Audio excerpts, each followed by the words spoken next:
শোডাউনের রাজনীতি আমরা যে কখনোই পছন্দ করি না, এটা আসলে আমরা বারবার বলে আসতেছি। সার্জিস আলমকে নিয়ে সমালোচনার পর কিন্তু সার্জিস আলম কিন্তু ভ্যান গাড়িতে করে এখন এই মুহূর্তে জনসংযোগ চালাচ্ছেন। এখন পর্যন্ত আসলে শপিং করার সুযোগ হয়ে ওঠেনি। এই যে লাক্সারিয়াস লাইফের কথা, এটা মানে এমনভাবে আমি বলতে চাই আসলে আপনার সকল সমন্বয়ক যারা 158 জন সমন্বয়ক ছিল, তারপরে আসলে আরও অনেক মানুষজন আমাদের সাথে যুক্ত হয়েছে।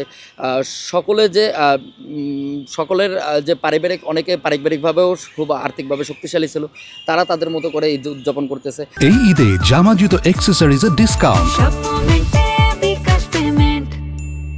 আবার আমরা যারা নিম্ন মধ্যবিত্ত পরিবারের সন্তান, তারা আমাদের মতো অবস্থায় আছে। আবার আমাদের মধ্যে দু একজন যে দুর্নীতিগ্রস্ত নয়, এরকমও আমি অস্বীকার করব না। তো সব কিছু মিলিয়ে আসলে আমরা ভালো খারাপ সব কিছু মিলিয়ে আমাদের এই সমাজটা গঠিত বলে আমি মনে করি। তো সেক্ষেত্রে আমার এখনও ঈদের শপিং করে হয়ে উঠবার সুযোগ হয়ে ওঠেনি। আমি আশা করব কালকে পরশু হয়তো আমি বাড়ি যাওয়ার যদি চেষ্টা করি, যদি ভাগ্যে থাকে শপিং করব। এখন আসলে শোডাউনের রাজনীতি আমরা যে কখনোই পছন্দ করি না, এটা আসলে আমরা বারবার বলে আসতেছি। বর্তমান বাংলাদেশের পরিস্থিতিতে এমন যে আসলে আপনি এখন যদি নতুন যে রাজনৈতিক বন্দোবস্তের আমরা কথা বলি, যে আপনি একজন নর্মাল পাবলিক হিসেবে জনগণের কাছে যাবেন, কিন্তু সেক্ষেত্রেও আবার দেখা যায় যে আসলে এই যে সোশ্যাল মিডিয়ায় বিভিন্ন ধরনের ট্রোলের সম্মুখীন হতে হয়, যে লোকবল নাই, জনসমর্থন নাই। এইগুলো চিন্তা করে হয়তো বা আমাদের মধ্যেই কেউ আবার চিন্তা করেছে তাহলে একটু শোডাউনের দিকেই ওইটাও ট্রাই করে দেখে, কিন্তু তারপর দেখা যাচ্ছে যে আবার শোডাউনের দিকে গেলেও কিন্তু তারা সমালোচিত হচ্ছে। এখন আবার দেখা যাচ্ছে যে না, তারা কিন্তু আবার নতুনভাবে যে রাইট ট্র্যাকে সেদিক দিকে ফিরে আসতেছে। আজকে আমরা দেখেছি আক্তার হোসেন এনসিপির যে আমাদের সদস্য সচিব, উনি কিন্তু এলাকায় গেছেন ভ্যান গাড়িতে করে, কিংবা সার্জিস আলমকে নিয়ে সমালোচনার পর কিন্তু সার্জিস আলম কিন্তু ভ্যান গাড়িতে করে এখন এই মুহূর্তে জনসংযোগ চালাচ্ছেন।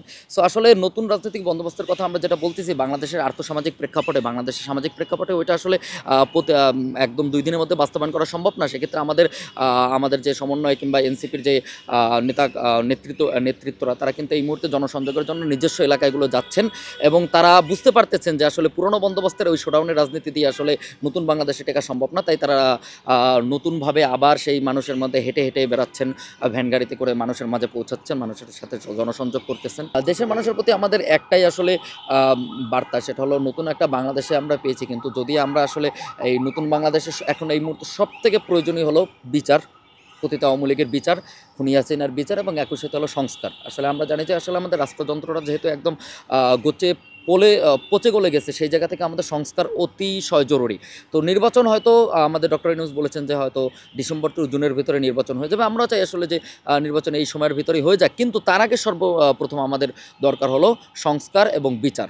আমি দেশের মানুষকে উদাত্ত আহ্বান জানাবো এটাই, যেন সংস্কার এবং বিচার এই কাজটিতে তারা সকলে সহযোগিতা করে।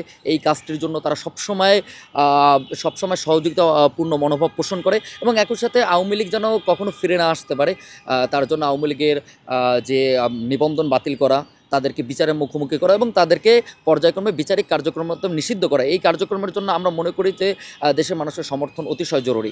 সো সামনে যদি আবার আওয়ামী লীগ নিষিদ্ধের জন্য দেশের মানুষের সমর্থন প্রয়োজন হয়, আমি মনে করি যে দেশের মানুষ এগিয়ে আসবে। ধন্যবাদ। এবং একই সাথে আমি মনে করি যে এই ঈদটা সকলে মিলেমিশে পালন করুক, সকলের ভিতরে ভ্রাতৃত্ববোধ ছড়িয়ে যাক, একে অপরের খোঁজখবর নিক, শহীদ পরিবার, আহত পরিবারের খোঁজখবর নিক, এবং একই সাথে সব কিছু মিলিয়ে নতুন বাংলাদেশ পরিণত হোক।